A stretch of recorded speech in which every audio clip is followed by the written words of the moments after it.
신약 성경 90면쯤에 있습니다. 누가복음 2장 25절부터 39절까지 말씀입니다. 25절부터 39절까지 이 말씀이 이 본문인데 36절부터 38절까지 36, 7, 8 세 절 말씀만 우리 같이 한 목소리로 같이 읽겠습니다. 2장 36절부터 38절까지 같이 읽습니다. 시작. 또 아셀 지파 바누엘의 딸 안나라 하는 선지자가 있어 나이가 매우 많았더라. 그가 결혼한 후 7해 동안 남편과 함께 살다가 과부가 되고 84세가 되었더라. 이 사람이 성전을 떠나지 아니하고 주야로 금식하며 기도함으로 섬기더니 마침 이때에 나아와서 하나님께 감사하고 예루살렘의 속량을 바라는 모든 사람에게 그에 대하여 말하니라. 아멘. 어느 할아버지가 손자와 함께 호숫가에 앉아 있었습니다. 여러분, 보통 손자들은 질문이 많잖아요. 얘도 질문이 많았어요. 근데 얘는 좀 애가 나이에 걸맞지 않게 좀 성숙한 편이었는지 어른들이 대답하기 어려운 그런 고차원적인 질문을 평상시에 늘 하곤 했습니다. 예를 들면 이런 거예요. 할아버지, 계절은 왜 바뀝니까? 왜 여자들은 지렁이를 싫어하나요? 인생이란 뭡니까? 이런 어른들도 잘 모르는 대답하기 어려운 그런 질문을 곧잘 하곤 했습니다. 그날도 이 손자가 할아버지를 많이 쳐다보더니 이렇게 물었습니다. 할아버지, 하나님을 본 사람이 있나요? 하나님을 본 사람이 있나요? 여러분 같으면 이 질문을 받았다고 하면 어떻게 대답하시겠습니까? 하나님을 본 사람이 있나요? 그 대답을 받고 이 할아버지가 잔잔한 호수 저 건너편을 바라보더니 이렇게 대답했습니다. 얘야, 나는 이제 점점 하나님 이외에는 아무것도 안 보인단다. 점점 하나님만 보인단다. 이렇게 대답했어요. 여러분, 너무 멋있는 대답 아닙니까? 정말 훌륭한 신자 같아요. 만약에 제가 그 질문을 받았다면 저는 대단히 성경적이고 신학적인 대답을 했을 것 같아요. 근데 이 할아버지는 그런 어려운 대답을 하지 않고 실존적인 대답을 했죠. 하나님 본 사람이 있냐고? 내가 나이가 들어가면서 내가 이만큼 신앙생활하고 이 나이쯤 되고 보니까 점점 하나님만 보인단다. 젊었을 때는 하고 싶은 것도 많고 되고 싶은 것도 많고 욕심도 있어서 돈도 보이고 사람도 보이고 차도 보이고 집도 보이고 그렇게 많은 것이 보이는데 이만큼 나이 들어 보니까 이제 이만큼 신앙생활을 하고 보니까 모든 것 속에 하나님이 보이던데 모든 것 속에 하나님만 보인단다. 여러분, 너무 멋있는 할아버지 아닙니까? 여러분과 저에게도 이런 은혜가 이런 눈이 있기를 주님의 이름으로 축복합니다. 오늘 성탄의 사람들 마지막 시몬과 안나를 살펴보려고 하는데 한 분은 나이 많은 할아버지고 또 한 분은 고령의 할머니입니다. 이 두 노인의 아름다운 신앙의 모습을 살펴보면서 우리가 어떻게 늙어가야 할지, 노년의 우리의 모습이 어떠해야 할지를 교훈 삼는 귀한 시간 될 수 있기를 주님의 이름으로 축복합니다. 먼저 시몬이라는 할아버지부터 만나볼까요? 25절, 26절 말씀을 잘 한번 보십시오. 예루살렘에 시몬이라는 사람이 있으니 이 사람은 의롭고 경건하여 이스라엘의 위로를 기다리는 자라. 성령이 그 위에 계시더라.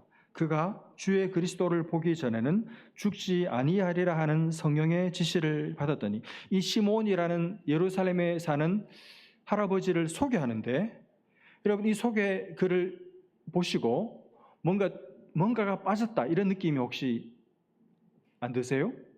뭔가 지금 소개 글이라고 하기에는 뭔가 빠졌다 이런 느낌이 들지 않습니까? 이분이 젊을 때 했던 일, 젊을 때 이분이 가졌던 직업, 혹은 이분이 신앙생활 하는 분이니까 교회 직분, 맡은 사역, 이런 게 있어야 되잖아요. 이런 게 전혀 없죠. 대신 뭐만 소개하고 있습니까? 이분의 신앙, 이분의 삶의 특징, 이런 것만 쭉 소개되어 있습니다. 여러분, 눈여겨볼 지점입니다. 우리는 사람을 볼 때 그 사람의 직업이 뭔지, 그 사람이 뭐 하는 사람인지, 교회에서 무슨 직분을 받았는지 이런 데 관심이 많아요. 아니, 이런 것만 사실 봅니다. 그래서 그 외적인 지위, 그 사람의 직업, 교회 직분 이런 것으로 그 사람을 가늠하고 평가하죠. 그러나 여러분, 성경은 오늘 누가는 그런 데 관심이 없는 것 같아요. 하나도 기록해 주지 않습니다. 물론 이 배경사를 공부해 보면 이 사람이 제사장이었을 거라고 추정은 하지만 누가는 그런 데 관심이 없는 것 같아요. 오히려 뭘 자세히 기록해 주고 있습니까? 이 할아버지의 삶, 신앙, 인격, 삶의 내용, 삶의 특징을 보여주고 있습니다. 여러분, 시몬이 뭐 하는 사람인지, 뭘 했던 사람인지, 직분이 뭐였는지는 몰라도 이분이 어떤 삶을 사셨는지, 어떻게 하나님 앞에서 살았는지, 어떻게 하나님을 섬겼는지 그것만 뽑아서 우리에게 쫙 소개해주고 있습니다. 어떤 느낌을 저는 받았는가 하면 우리의 이 눈을 말이죠. 눈을, 나를 보는 눈, 그리고 남들을 보는 눈을 나처럼 가지라고, 나처럼 이렇게 자기와 사람을 보라고 우리에게 초대한다는 느낌을 저는 받았습니다. 여러분, 여러분이 뭐 하는 사람인지는 그다지 중요하지 않습니다. 여러분의 직업이 뭔지는 생각보다 그렇게 중요한 게 아니에요.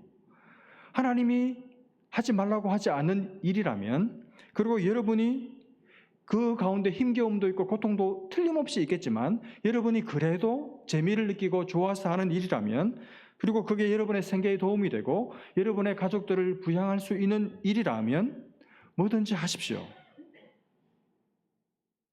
또 여러분의 교회 직분 크게 중요하지 않습니다. 직분에 걸맞는 삶을 사느냐, 직분에 걸맞는 희생, 직분에 걸맞는 주인의식, 책임의식, 헌신, 그런 봉사를 하느냐, 직분을 감당할 만한 그릇과 영성과 기도의 깊이가 있느냐, 그게 훨씬 더 중요하지 직분이 무엇이다 하는 것은 말해주는 게 많지 않아요. 여러분, 이 시몬은 어떻게 살았습니까? 첫 번째로 그는 의로운 사람이었습니다. 율법에 충실하게 살려고 애를 썼고 법법하면서 남들을 재단하고 남들을 폄하하지 않고 법을 따라 살기도 했지만 동시에 자유와 사랑을 놓치지 않는 사람이었습니다. 그리고 경건했습니다. 하나님을 사랑했고 하나님께 속한 것을 좋아했고 하나님의 성품을 닮아가려고 하는 사람이었습니다. 그리고 이스라엘의 위로를 기다리는 사람이었습니다. 이스라엘의 위로라는 말이 무슨 말일까요? 이스라엘 백성들이 그 영혼이 많이 상처를 받았습니다. 오신다는 메시아는 오지 않고 로마의 압제 아래에서 신음하고 고통하고 있었고 그들에게 삶의 길을 제시해주고 가르쳐줘야 될 종교 지도자들은 자기 목 챙기기에 급급했고 백성들에게 무거운 짐만 가중시키는, 정치적으로 경제적으로 종교적으로 억압받고 쉴 곳이 없는, 그래서 백성들은 상처받고 있었습니다. 그래서 이스라엘을 위로할 위로자, 메시아죠. 메시아를 시몬은 기다리고 있는 사람이었습니다. 그런 시몬 위에 성령이 머물러 계셨어요. 여러분, 이 당시 예수님이 태어날 이 당시에 우리가 복음서를 보면 귀신 들린 사람들이 많았죠. 귀신의 지배 아래 있는 사람, 귀신 들린 사람, 귀신이 그 속의 사람들이 많았던 이 시절에 시몬은 성령이 그 위에 머물러 있는, 깨끗하고 경건하고 거룩한 삶을 사는 시몬 위에 성령께서 함께 하시고 빛을 비추시고 그 삶을 동행해 주었던 특별한 은혜를 입은 사람이 시몬이었습니다. 이런 삶을 살고 있던 시몬에게 어느 날 성령께서 어떤 말씀을 하세요. 특별한 말씀을 하십니다. 무슨 말씀입니까? 네가 죽기 전에 네 눈으로 메시아를 보게 될 거야. 네가 메시아를 보기 전에는 절대로 안 죽을 거야. 그런 성령의 지시를 듣고 시몬은 그 메시아를 보는 그날을 기다리기 시작합니다. 드디어 그날이 왔습니다. 그날 성령께서 이 시몬에게 마음의 감동을 주셨어요. 이상하게 자꾸 성전에 가고 싶은 것입니다. 아마 이제 나이가 많이 들어가지고 몸을 움직이는 것도 어려웠겠죠. 그런데 마음속에 계속 충동이 일어나는 거예요. 성령께서 계속 가만히 있지 못하도록 계속해서 마음을 움직이시고 가야만 한다. 꼭 가고 싶은 마음을 계속 주시는 것입니다. 그래서 그 감동을 묵살하지 않고 그 감동에 순종을 해서 무거운 노구를 이끌고 성전에 갔습니다. 근데 마침 성전에 들어갔는데 그 다음 중요한 부사, 마침 아기 예수님이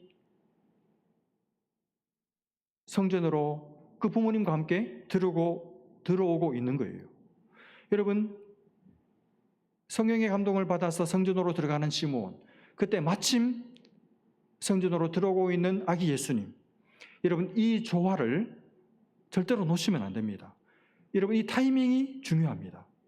성령의 감동에 순종해서 갔는데 마침 예수님이 들어오시는 거예요. 이 타이밍. 여러분 하나님을 잘 모르는 사람들, 성령의 인도하심, 성령의 감동이 뭔지를 모르는 사람들은 운때가 좋았다고 말하겠죠. 우연이라고 생각할 거예요. 틀림없이. 그러나 시므온처럼 평생을 성령의 인도와 성령의 감동하심을 받고 살았던 진실된 성도라면 성령의 인도하심을 감동을 따라 감동에 순종해서 뭔가를 하며 사는 성도들은 이게 운때가 좋아서도 아니고 우연도 아니고 하나님께서 만나게 하신 것이다. 이건 하나님의 인도하심이다 하는 것을 절대로 부인하지 못할 것입니다. 여러분 이것은 우연도 아니고 운때가 좋아서도 아니고 하나님께서 그렇게 인도하시고 섭리를 하신 것이죠. 여러분 성도의 삶에는 이 두 가지가 있어요. 하나는 감동이고 하나는 마침이라는 부사입니다. 감동과 마침 이 두 개가 진실된 성도의 삶에는 계속 있습니다.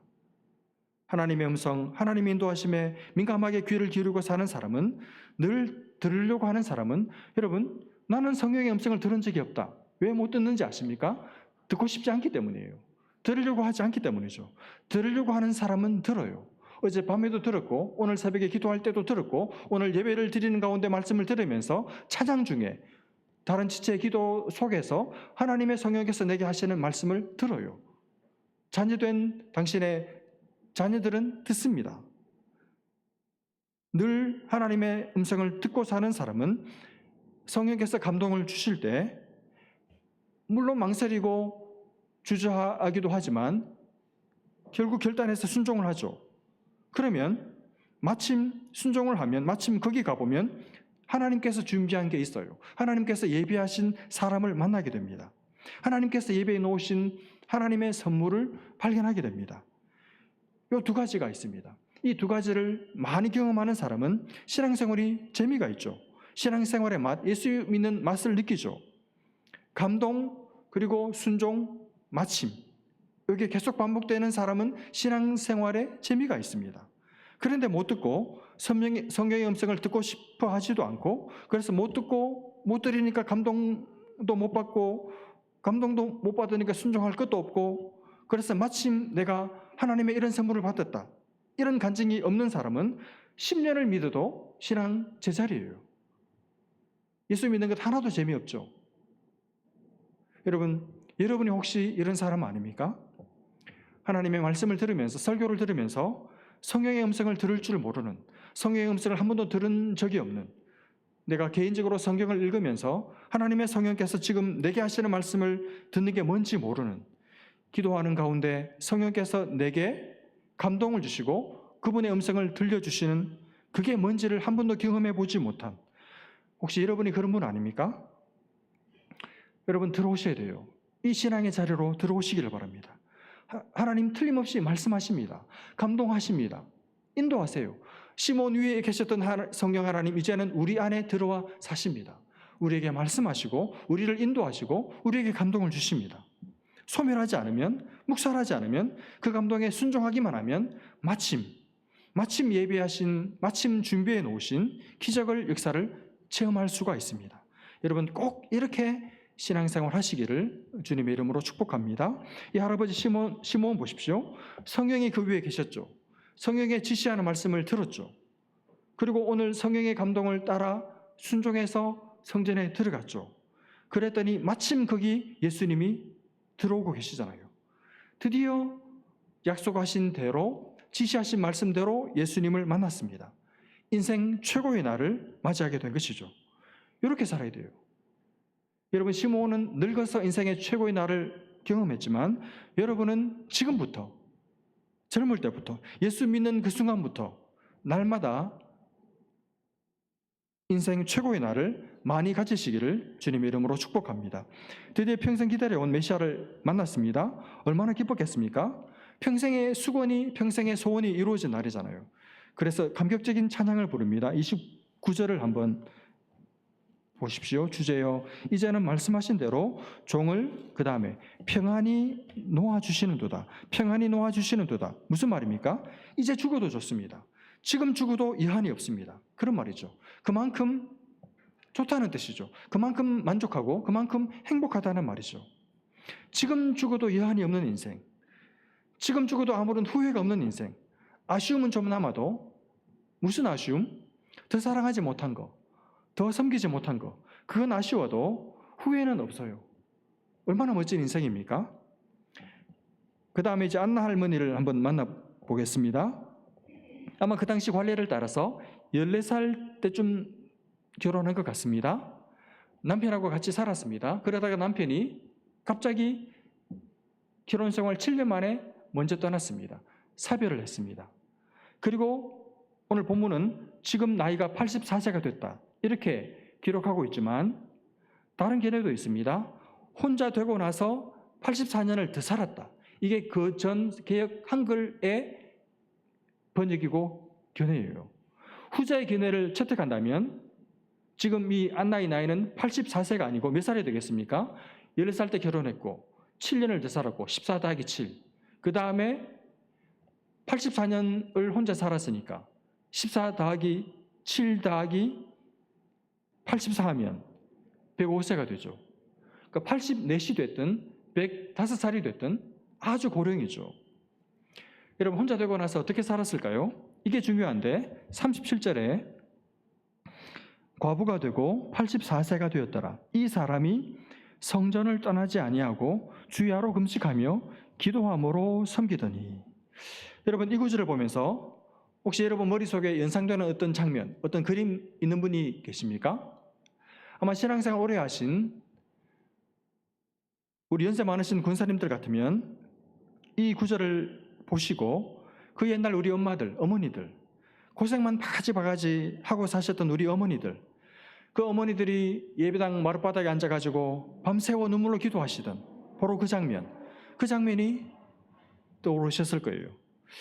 여러분, 저도 이 구절을 보면서 맨 먼저 떠오른 장면이 바로 그 장면이었습니다. 제가 청년 시절에 많이 봤던 그 권사님들이 교회 바닥에서 철야하면서 기도하시던 그 모습이 생각이 났어요. 사는 것 자체가 짐이고 사는 게 너무너무 힘들고 고통스러워서 갈 때는, 기댈 때는 하나님밖에 없어서 교회 오셔서 한밤을 꼬박 세워 기도하시던 그 정 많던, 사랑 많으시던 권사님들 생각이 나더라고요. 안나 할머니도 그렇게 살았습니다. 성전을 떠나지 않았습니다. 성전을 떠나지 않았다, 성전에 그냥 죽치고 거기서 살았다, 그런 뜻이 아니겠죠. 늘 성전을 드나들면서 성전 중심으로 살았다, 그런 뜻이겠죠.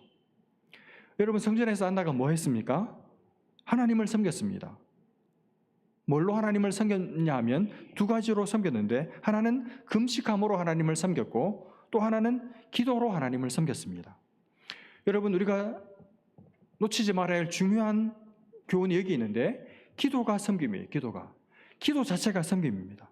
기도하는 게 섬기는 겁니다. 여러분, 우리가 하나님을 섬긴다고 말할 때 제일 기본이 되고 가장 하나님을 기쁘시게 하고 다른 사람들 교회에 힘을 주는 섬김이 기도하는 섬김이에요. 기도의 섬김. 저는 우리 교회에 기도로 섬기는 분들이 많아졌으면 좋겠고, 기도로 섬기는 분들이 더 힘을 내실 수 있기를 바랍니다. 교회와 목회자와 영혼들을 위해서 기도로 섬겨주시기를 부탁드립니다. 안나 할머니 아마 날마다 성전에 와서 주야로 그랬죠. 아침 저녁으로 금식을 하면서 곡기를 끊으면서 그리고 기도하면서 하나님을 예배하고 하나님을 섬겼습니다. 여러분, 안나가 무슨 기도를 했을까요? 힌트가 38절에 나옵니다. 중간에 보시면 예루살렘의 속량을 바라는 모든 사람, 그러니까 모든 사람 그랬으니까 자기도 포함됐겠죠. 예루살렘의 속량을 위해서, 예루살렘의 회복을 위해서, 예루살렘의 구속을 위해서 금식하며 기도했습니다.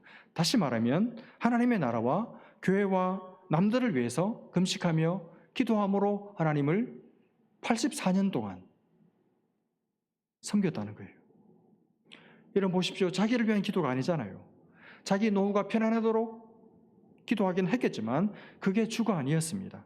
나라와 민족과 교회를 위해서, 교회의 어려운 현실을 보면서 교회가 이러면 안 되지, 그런 마음으로 금식하면서 기도함으로 하나님을 오랜 세월 기다리면서 섬겨왔습니다.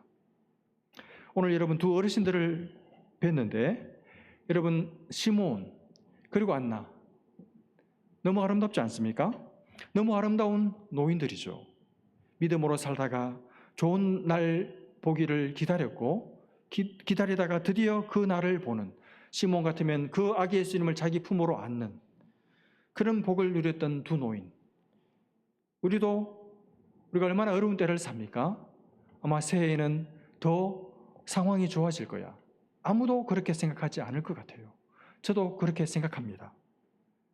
이 어려운 때 이 시몬과 안나처럼 잘 버티고 참고 기다려서 성령의 인도와 감동을 소멸하지 않고 날마다 순종함으로 기다려서 좋은 날을 보는, 좋은 것을 품에 안는 그런 귀한 은혜 있기를 바라고, 그 끝에 누리는 기쁨도 기쁨이지만 그 과정 중에 기다림 속에 숨겨놓으신 하나님의 선물 같은 보물들을 놓치지 않는 귀한 교우들 다 되시기를 주님의 이름으로 축복합니다. 기도하겠습니다. 하나님 아버지, 은혜를 감사합니다.